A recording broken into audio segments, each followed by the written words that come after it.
ओम नमो भगवते वासुदेवाय नमः। ओम नमो नारायणाय।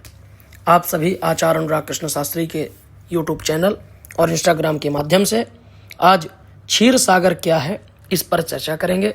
भगवान विष्णु का निवास शास्त्रों के अनुसार क्षीर सागर कहाँ स्थित है, धरती या अंतरिक्ष पर।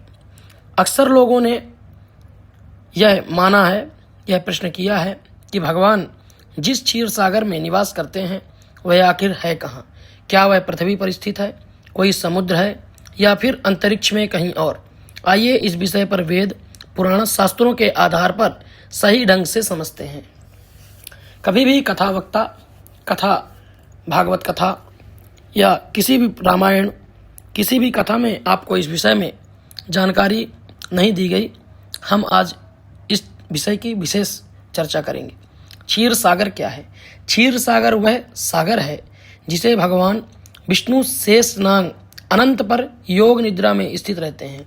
यह कोई साधारण समुद्र नहीं है, बल्कि एक दिव्य और अलौकिक सत्ता से जुड़ा हुआ एक स्थान है।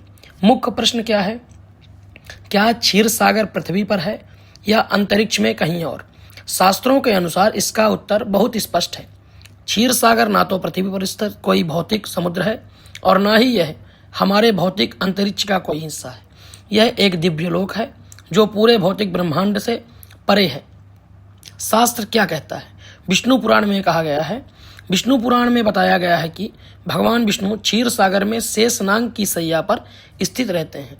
यहाँ क्षीरार्णव जो पृथ्वी के किसी समुद्र के रूप में नहीं बल्कि एक दिव्य सागर के रूप में वर्णित किया गया है। श्रीमद् भागवत महापुराण के स्कंद 5 में श्रीमद् भागवत में पूरे लोक तंत्र का विस्तार से वर्णन मिलता है।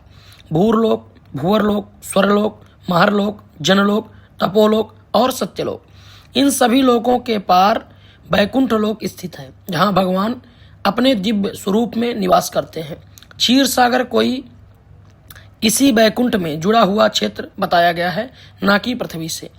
ब्रह्मवैवर्तक पुराण में बताया गया है। इस पुराण में स्पष्ट कहा गया है कि क्षीर सागर भौतिक तत्वों से बना नहीं है, वह जल दिव्य चेतना का स्वरूप है।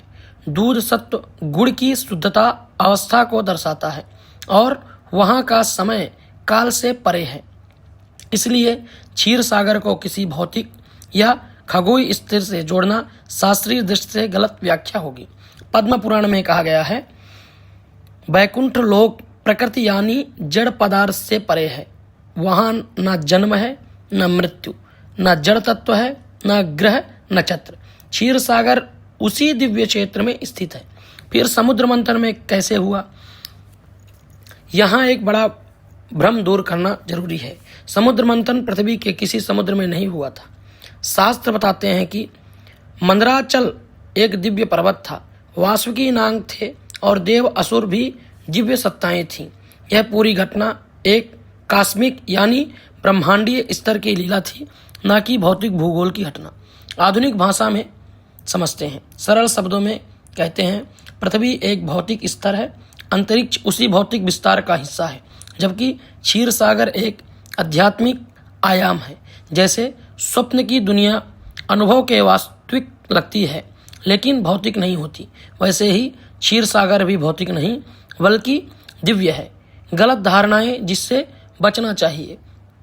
यह मानना कि क्षीर सागर पृथ्वी का कोई समुद्र है या यह आकांक्षा गंगा में कहीं स्थित है या इसे विज्ञान या नासा खोज सकता है, ये सब आधुनिक कल्पनाएं हैं, शास्त्रीय सत्य नहीं।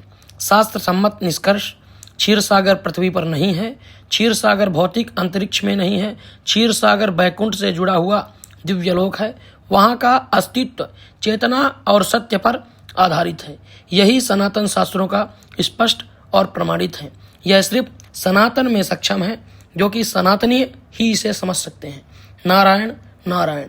ओम नमो भगवते वासुदेवाय नमः।